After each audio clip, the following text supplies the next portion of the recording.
Saturday, May the 30th, 2026, the last day the last Saturday in May. Of course, it's time for That Was the Week, our weekly summary of big tech news. We haven't done it for 10 days. Last time with Keith Tier, we asked whether capitalism has a future in the AI age. That was back on May 20th, so we haven't done a show for 10 days. Before we went live, Keith said to me that it wasn't a big news week this week, but I wonder whether he was conveniently ignoring the big news. The big news, of course, of the week is that Anthropic, not his team is OpenAI, has become the world's most valuable AI startup. It raised $65 billion this week, putting its value at $900 billion, almost at $1 trillion. Way ahead of OpenAI's last valuation of $730 billion. But as it happens, on Keith's notes this week, he talks about something called Agentcy, which we'll come to. There's no mention of this news. So, Keith, have you conveniently ignored the big news of the week, or do you not consider it significant? Will you tell me that it doesn't really matter? Well, you heard it here first, but it's both true and BS at the same time. It's true that they did a funding round at that valuation, and OpenAI is just slightly behind on funding rounds. That's true. Slightly behind. What's $150 billion between friends, Q? Yeah, but it's going to be 2 weeks before it changes again. So it is what it is. It looks to me. I'll quote you on that. 2 weeks. So you're saying that by mid-June, OpenAI will have overtaken Anthropic again? Well, OpenAI is pretty far ahead on IPO filing, and we're just behind SpaceX. So I'd strongly expect OpenAI to get through the gate first. Now that is going to shine a light, because both Anthropic and OpenAI are going to have to write S1s. That's the document you write for the SEC that investors get to read. And the S1 has to have audited accounts in it. The most recent ones can be unaudited, but it has to be, accountancy, rubber stamped accounts. And the talk of the town is that Anthropic's revenues are basically lies. What do you mean the talk? I mean, who is exactly saying that they're lies? That you mean they're just misleading people? What do you mean talk of the town? They're misleading people. Om Malik, go to Om's website, anyone listening, and look at his most recent post, which it's going to be in next week's newsletter because it only came out. This week you have a piece from Om on the copy and the guru. So Om says that Anthropic is fraudulent. Yeah, and then go and listen to yesterday's All In podcast discussion about this. It is pretty well received that Anthropic's S1 will not have the revenue numbers that have been leaked because they're not real. Now, that doesn't mean the numbers are fake. It means they're counting things in revenue that they're really not allowed to count. And that is, and the second sub theme there is that Dario Amodei is deceitful and devious. Yeah, you don't like Dario. We've had that many times. But it's not whether you like him.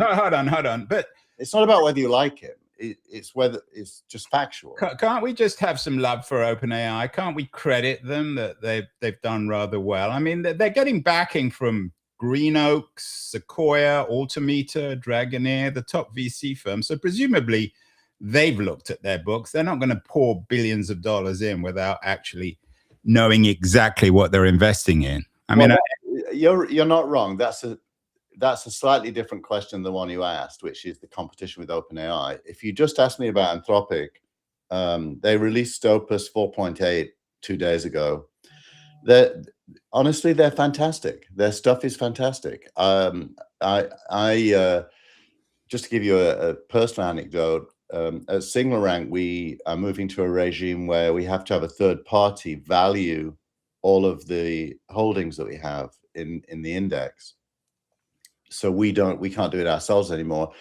And yesterday, that third party delivered to us their first assessment of the value of each of our assets. And I had an agent that was creating a valuation report monthly for our internal valuation committee, and it had to completely change its rules and produce the report using this new third-party stuff, including making databases, analyzing, and then blending. And in about an hour, Claude had completely changed the entire agent flow and produced an outstanding report that would have taken me days to produce. So it's definitely fantastic. So that's not really an issue. And I think Dario, by the way, as a technical leader of a team, is also fantastic. I've always characterized him as slightly juvenile, making mistakes.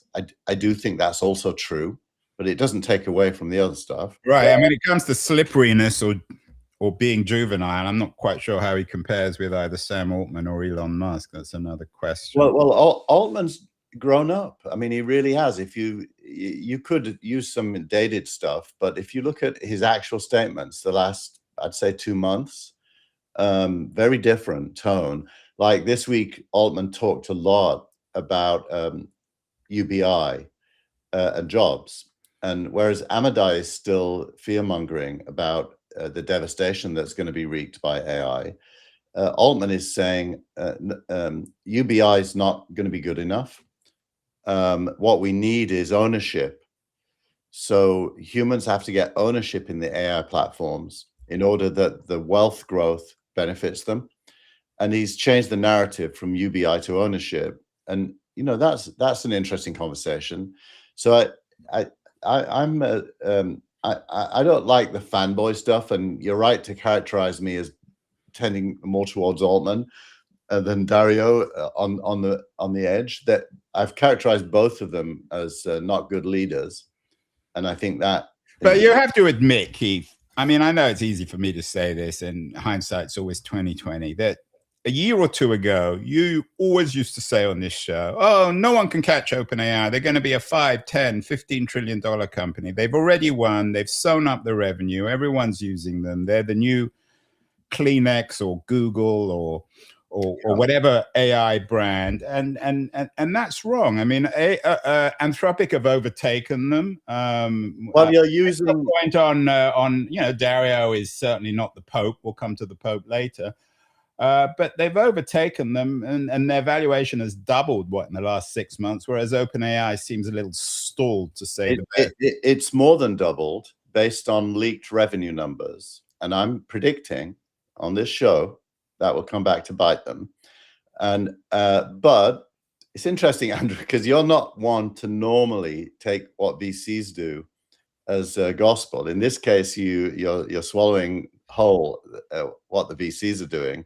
Well, are you saying that the VCs have been? Are you saying the VCs have been tricked by these numbers? I mean, they must be seeing what they're. Look, the VCs are in the media. No, the VCs are acting rationally, but they're playing a different game. The game the VCs are playing is that they'll make 2, maybe 3 times their money by investing these large sums this late prior to an IPO, and they probably will. But you know, yesterday there was a guy. He said he was offered $10 million worth of Anthropic stock at $1 trillion valuation. This was Ohm, by the way. Ohm was offered $10 million. No, it was a friend of his, and they turned it down because when they look at the numbers, there's no justification. Now, that's true, but it's also true that if you invested $1 trillion, you'll probably make 2 to 3 times your money at an IPO. That's also true. And that's because we're at the stage of everything where, you know, the only way is up. So, but looking back, Keith, normally you'd be. I take your point, and we will see in the future. I'm not going to call you on it, but we will do many shows on this subject. We have done many, and we will do many in the future. But looking back, and this isn't so much of a critical question, what did you get wrong? What did you misunderstand about the fact that, because you were convinced that OpenAI had sewn it up, that there wasn't going to be any. So I'll answer a question with a question. Why do you think I'm wrong? In my view of the world, OpenAI is executing better. Codex is unbelievable in terms of what it can do. It massively dominates consumer use. Yeah, but not corporate. Worldwide. It is now catching up in corporate. It wasn't really playing in corporate. It's now catching up, and fast, I think. They just hired the head of sales from an enterprise company. I forget which one it was. They're doubling down on corporate. So in other words, okay, so I take your point. So in other words, you're not wrong. In other words, OpenAI. I don't think I'm wrong. I think OpenAI is building. They're both going to be very valuable. Let's be honest. But OpenAI isn't losing here. Is it still going to be worth $10 or $15 trillion in a few years? Do you think? I said 10. I stick to that. But I think Anthropic can be worth 5. Oh. And so that friend of home, if you're listening, invest at the $1 trillion level. You mentioned that neither Sam Altman or Dario Amodei are the Pope, and of course, there's only one Pope. And apparently, I know this was slightly older news, but we haven't done a show for 10 days. The Pope now, of all people, is disrupting Silicon Valley. And interestingly enough, he's doing it not with OpenAI executives, but with one of the co-founders of Anthropic, Christopher Olah. I've never heard of him. We always joke on this show about how many co-founders. They seem to come out of the woodwork every time.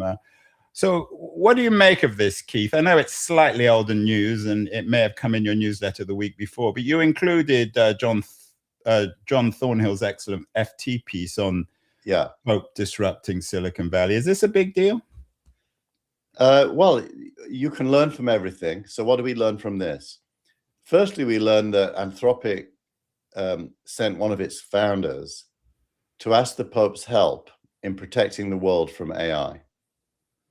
Well, what is that all about? No, he didn't. I mean, he went there to talk about how wealth can be redistributed. I'm not sure he's talking about protection. No, he did. The FT is only picking up on one side of it. And the Pope, to give him some credit, emphasized the importance of AI, whilst also, not liking its military uses, which of course is an Anthropic mantra. And so, what this really is it's a doubling down by Anthropic on trying to create a space, a moral space, where it is the benign and concerned. I'd say benign and concerned are the two elements there. Seeking from all people the Pope to come onto their team, whereas OpenAI is benign and unconcerned, and argues that they're in control, that the AI. Maybe the OpenAI should send their co-founder to the chief rabbi or the head of the Rome or the head of another church, or maybe even to the head of the Islamic faith. But I think you're being a little unkind. I mean, you're like one of these parents who, for some reason or another, the child cannot satisfy them. Anything they do, you're critical of. You don't give OpenAI any credit for trying to work with the Pope. Anthropic, you mean? Anthropic, to address this. I mean, there was an interesting piece. I know you didn't include it in the newsletter, from Noma. It's a very good online magazine. Yeah, it is. About what they call the universal destination of goods. They've been calling for a year or two about policies that should induce as many as possible of the people to become owners of capital. You and I have talked about that. I know you're sympathetic to that, and that's something else that the Pope addresses in this Magnifica. Well, actually, the only one of the two embracing that is Altman. That was exactly Altman's point this week.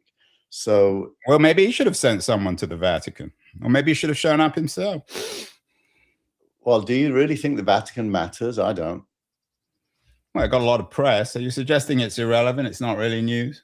It's a pre-medieval institution that believes that there's a super being, and that super being talks to this guy.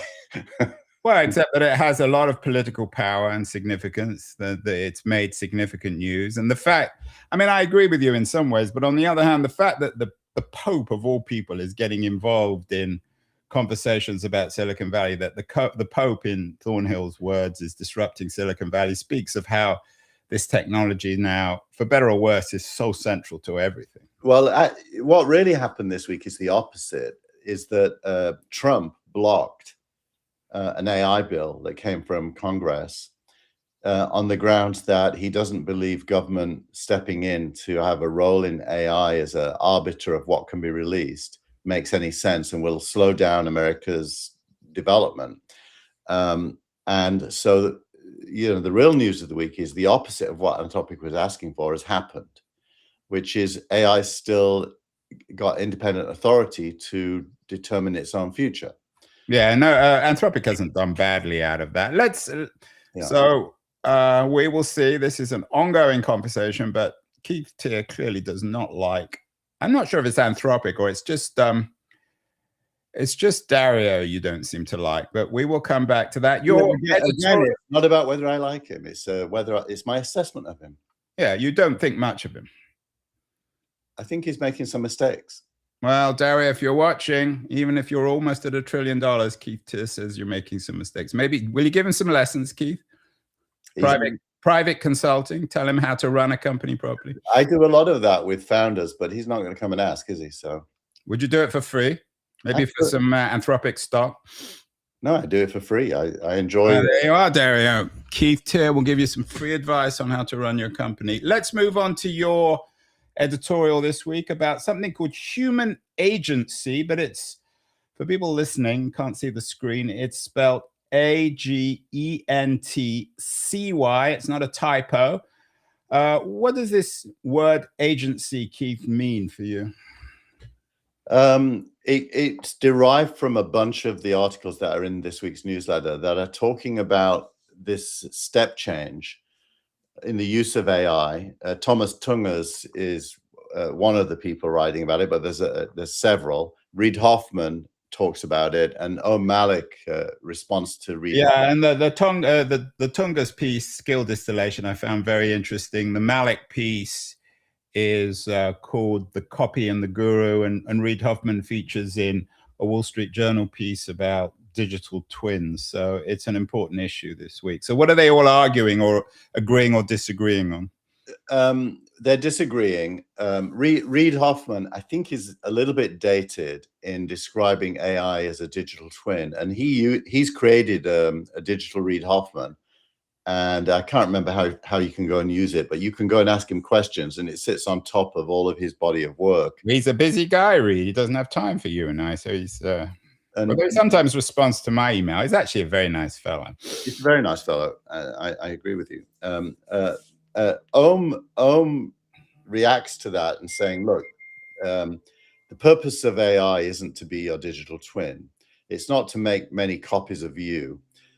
It's actually to allow you to carry out tasks that you otherwise wouldn't be able to do because it would involve too much time and effort. And so you can multiply your outputs using AI, and that is agency. So where's the so explain why is the C? Oh, it's AGENT and then AGENCY, agency. So you're combining the two. I'm combining the two, and I'm what I'm making the point. Did you use OpenAI for that, Keith, or do you think of it yourself? I thought of it myself. AI actually had a very boring view of what the title should be this week, and I said in one word, agency, and it said, oh, that's so much better than what I suggested. I'm going to ask Anthropic. I mean, after we finish this, I'm going to ask Anthropic if they think it's a bit cheesy. Anthropic wouldn't let, Claude would tell me that was a bit cheesy, but maybe they're a bit higher end than OpenAI. But you're right to ask. Originally, I didn't have the word human before it. I just said agency. And I decided it's a bit too subtle, so I put the word human. So it's very subtle, agency. It now says human agency. And the point it's making is that these agents are extending your ability to get stuff done. They're not autonomous and they're not independent. They're really your assistants, if you will, or better than assistants, because they actually do stuff. The example I gave earlier about the valuation exercise at SignalRank is a great example of it. And suddenly, if you look at your week's work, what do you have to get done? If you understand how to use agents, and by the way, you don't have to install anything anymore. Agents are now built into both Claude code and Codex, the OpenAI equivalent.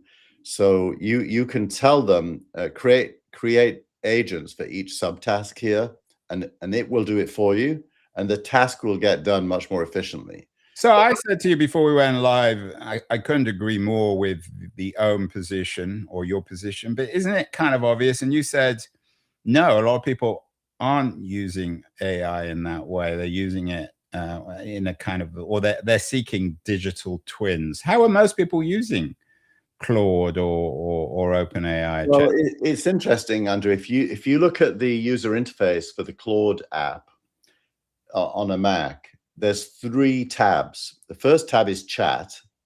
The second tab is co-work. And the third tab is code.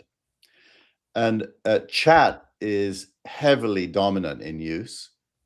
People are just chatting, looking for answers to questions, which of course is a good use case for AI.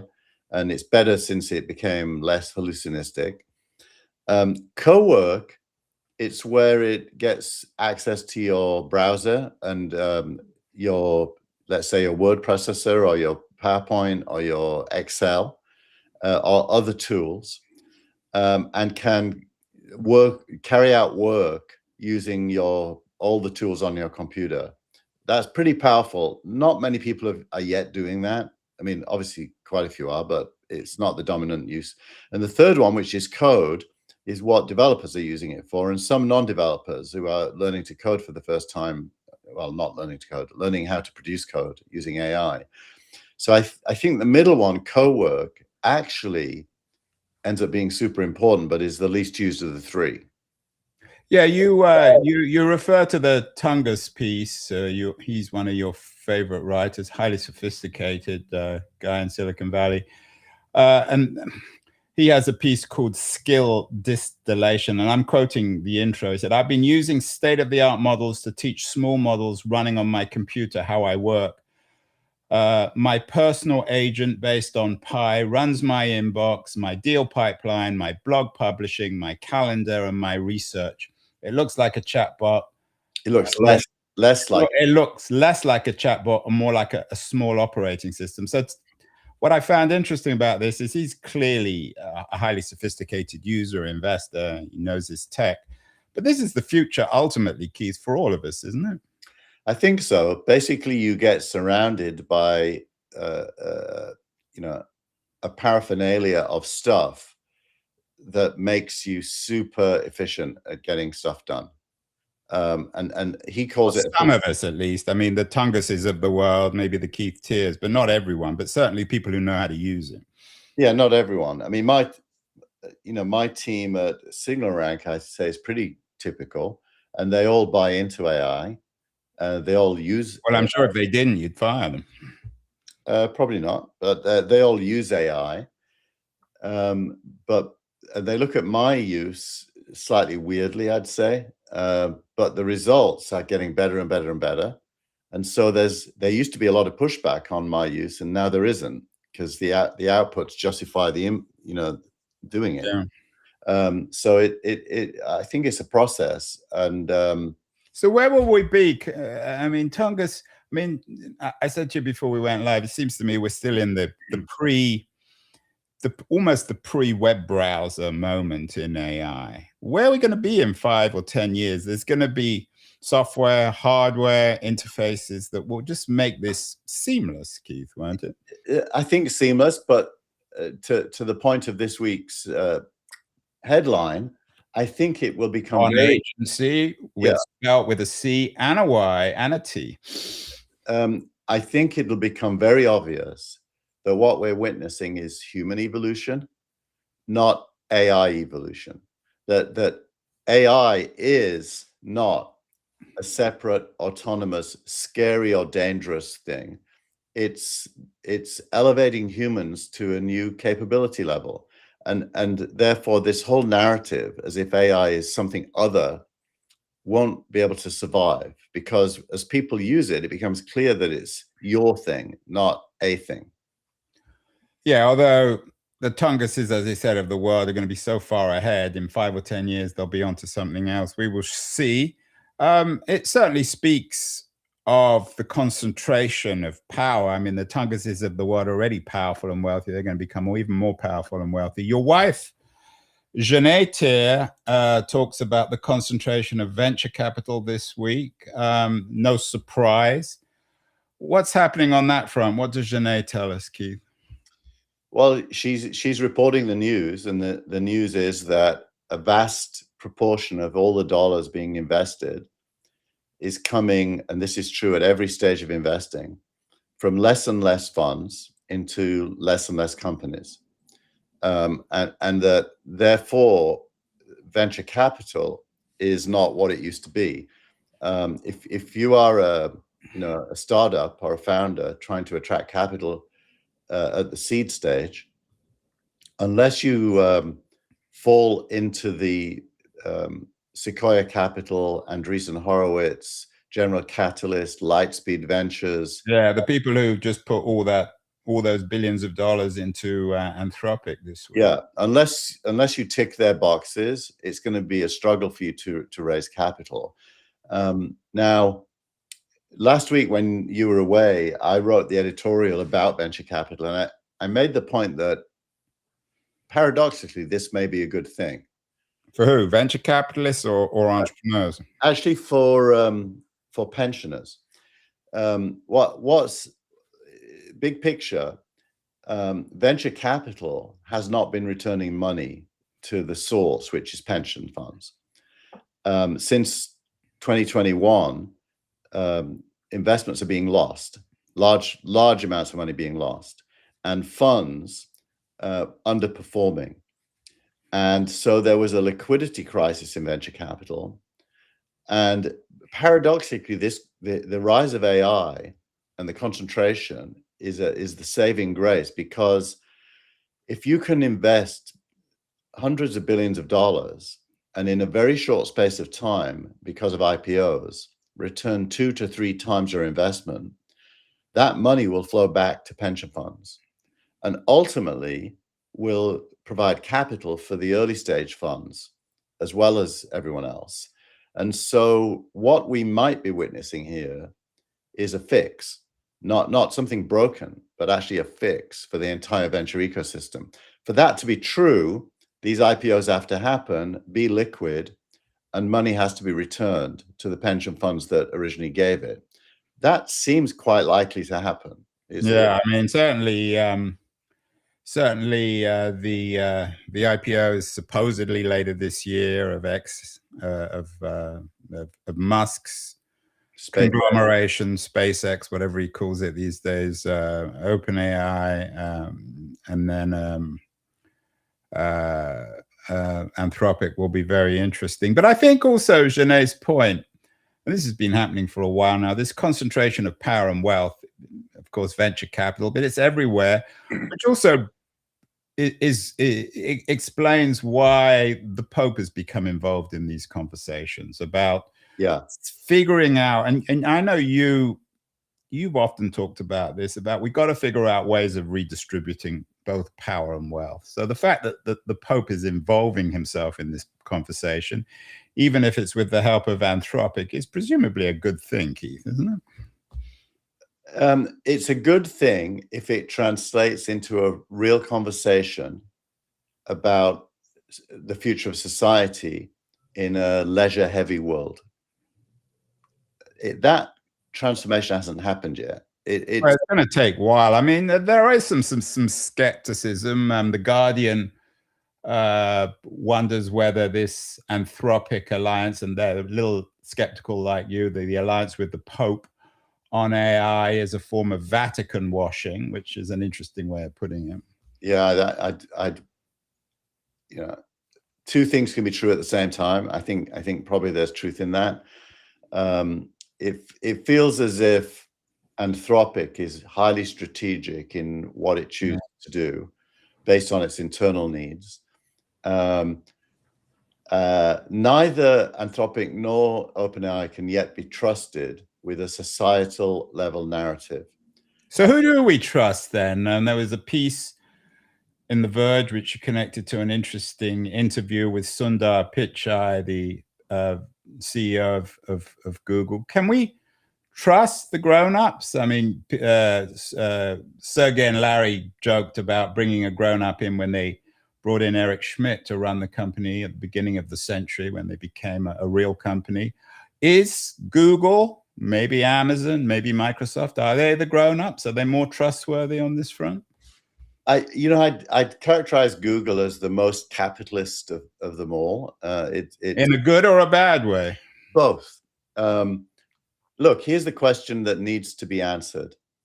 How can the benefits of capitalism end up producing a better society? Or redistributing at least the wealth and power in a fairer way to everybody rather than just a tiny group of Silicon Valley billionaires. Yeah, I agree with that, but I also have a slight reaction against the word redistributing because it makes it feel like welfare. Redirecting. I would say leveraging. Leveraging the growth of wealth to benefit society as a whole, not through welfare, but through uplifting everything. What is that? And you know, for that to be answered, Altman is arguing for ownership, mass ownership of these companies. I don't think that really cuts it. I think it eventually it comes down to you know, an impossible problem, which is capturing the wealth that is privately owned for common good. Yeah, at least you're not talking about your friend Elon's vision of the end of money. Well, Elon honestly is closer to understanding this than anyone. He hasn't got a practical plan yet, but he at least can describe the processes that are going to happen. Yeah, and I, as you know, and you and I have argued on this endlessly, I really loathe Elon Musk, but I think you're right on that front. I think that he has nothing to lose. He doesn't care what his marketing people tell him. I mean, Dario and Sam are probably still being pushed around by their marketing people or their strategic people. Musk says whatever he likes. And you're right in the sense that he addresses it directly. Yeah. And my interview of the week is with Eric Ries, a very influential writer. He's famous, of course, for his concept of the lean startup, which acquired a great deal of popularity in the 2010s, an iconic book. And here's the book, Andrew. You got the book. You're waving the book. Well, he has a new book out. It's called Incorruptible. And what seems to me, what was interesting about my conversation is clearly he's being pushed around by the zeitgeist. He's gone from fetishizing the lean startup to talking about how companies can be more mature and responsible. But I thought that the conversation with Ries, I mean, he doesn't speak on behalf of Silicon Valley. He lives in the North Bay. But he still sees morality coming from within companies. So his model of companies like Patagonia, moral companies, maybe Anthropic, we talked about that. Do you believe in that Ries model of the only way in which we're going to get a more moral capitalism is by corporations being more moral, Keith? No, I'm pretty happy with corporations just being purely profit driven.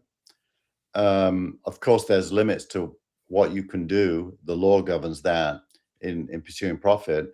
I'm more interested in what happens to the profit than I don't really want to, you know, it's like saying to a world champion boxer, you should punch more softly because he might hurt the other person. That doesn't make any sense. So you don't want you don't want a capitalism dominated by Patagonia style companies? It'd make me throw up, to be honest. I mean, I don't look to companies as being. Would you throw up live for us? If pushed hard enough, quite possibly. But you know, I don't look to companies to be moral guides. I look at I want them to be good companies. You know, when you invest in the stock market, you want them to be growing fast and making profit. That's it. There's nothing more to it. That's capital. So Sundar, that's your message to Sundar. I shouldn't worry at all about morality. This is a $5 trillion company now. I don't think it's the company's job. I do think Sundar personally should. I think individuals who care about the future absolutely should start making plans for societal good. But the job of their company is to produce wealth. Okay, so we've established that. So where does the moral guidance come in? Come back. Maybe we'll end where we began with the Pope, Keith. I mean, it's got to come from somewhere. Yeah, I wouldn't put too much. Okay, so we've done away with the Pope. We've done away with Sundar and Dario and Sam. Where does the moral guidance come from? Honestly, you end up with having to discuss politics. Let's call it in sociological terms, the superstructure and civil society. Our politicians are massively disappointing. So it comes from politicians. No, it doesn't. That's the problem. But it should do. Well, that's your point. Yeah, and in the absence of that, what you get is populism, because the people care. The people care about the future, and if politicians can't be trusted, they end up, going elsewhere. There's a couple of articles already in next week's newsletter about liberal nationalism, one from Noah Smith. And I do think that populism is the unintended consequence of lack of leadership. Okay, but that's another criticism. Where does it? You're dodging the question. Where does the moral guidance come from? I think it probably comes from the populists. Yeah, I don't disagree. So, was it a big news week, Keith? You began by saying it wasn't. I think you have to acknowledge it was a little bigger than you acknowledge. Yes, I was wrong. And can we credit Anthropic? Is this maybe you should slip one of those pieces into your newsletter to acknowledge that the news that Anthropic, this is my, you have to already know I've had a bad year for football, so Anthropic's my new team. I've replaced Spurs with Anthropic. We have to at least acknowledge on this show that this is big news. Anthropic tops OpenAI. This is at least according to the New York Times. Tops OpenAI to become the world's most valuable AI startup. Keith says that's not really true, but it kind of's true. Yeah, and that's big news. Look, I think our listeners need to understand what's happening here is every week I write an editorial and a title, and Andrew's job is to write an alternative editorial and title. And what he's just set up, I guarantee this is prediction, that when you look at the keen on version of this show and compare the top bullet points, it's going to be the opposite of mine. Fake news, in other words. Well, Keith, as always, you're a good sport. Excellent conversation. We will talk again next week, where no doubt we will tussle over the moral credibility of your friend Dario Amodei. Have a good week, Keith, and we'll talk in a week's time.